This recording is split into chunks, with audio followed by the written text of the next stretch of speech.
Здравствуйте! В эфире обзор чрезвычайных происшествий, в студии Юрий Осипов.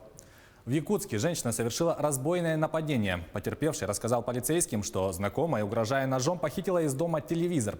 Местонахождение 29-летней подозреваемой было установлено в кратчайшие сроки. Выяснилось, что женщина состоит на профилактическом наркологическом учете. Со слов подозреваемой, она пришла в гости к потерпевшему, чтобы попросить в долг деньги на очередную дозу. Получив отказ, она схватила кухонный нож и, угрожая им потерпевшему, потребовала отдать телевизор. Она скрылась и продала его за 8 тысяч рублей. В ее отношении возбуждено уголовное дело за разбой, за который грозит до 10 лет. Кроме этого, проводится розыск причастных к незаконному обороту наркотиков. Мужчина убил тестя из-за ссоры в Мирнинском районе республики. Об этом сообщает Следственный комитет Якутии. По данным следствия, 27 сентября прошлого года подсудимый выпивал со своими друзьями в квартире. Когда домой вернулся тесть, между ними произошел конфликт, и мужчина избил потерпевшего, после чего ударил его ножом кустарного производства в шею. От полученной раны потерпевший скончался. Суд приговорил его к 8,5 годам лишения свободы в исправительной колонии строгого режима.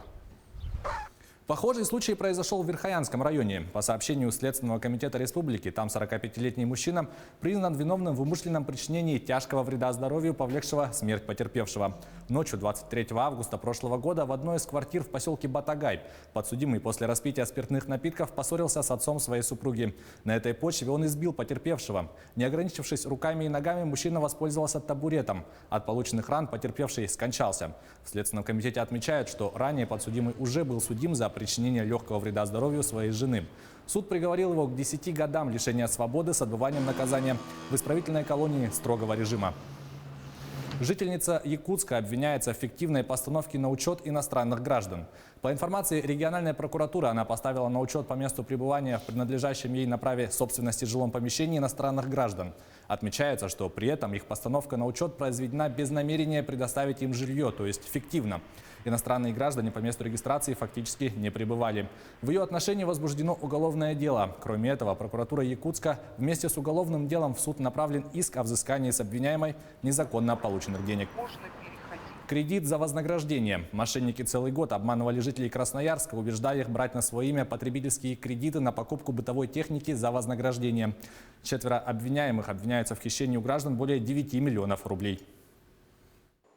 Следователями межмуниципального управления МВД России Красноярское окончено предварительное расследование уголовного дела по обвинению 4 участников организованной группы в совершении преступлений, предусмотренных статьей 159 Уголовного кодекса Российской Федерации. Установлено, что с 2018 по 2019 год сообщники находили доверчивых жителей Красноярского края, готовых за вознаграждение оформить на себя потребительский кредит на покупку бытовой техники. Злоумышленники уверяли, что заем необходим для приобретения бракованного товара, который они обязуются отремонтировать и реализовать по более высокой цене. Сразу после этого они обещали погасить кредитные обязательства единовременно и в полном объеме. Потерпевшие передавали злоумышленникам приобретенные бытовые приборы и получали за свои услуги незначительные суммы.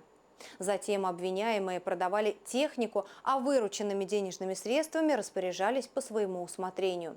При этом погашение кредитов возлагалось на обманутых граждан.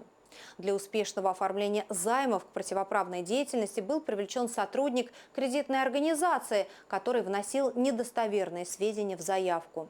Кроме того, обвиняемые вводили людей в заблуждение и путем обмана оформляли на их имя кредитные карты, после чего они снимали со счетов 10% от одобренной суммы и отдавали потерпевшим. Остальные деньги фигуранты забирали себе, обещая погасить задолженность перед банком самостоятельно. Однако в дальнейшем свои обязательства не исполняли. В ходе предварительного расследования этого уголовного дела установлено, что от незаконных действий злоумышленников пострадали 98 человек. Общий ущерб превысил 9 миллионов рублей.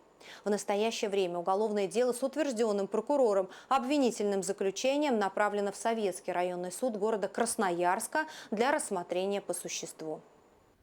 Это была рубрика «Чрезвычайные происшествия». Берегите себя и до встречи в эфире.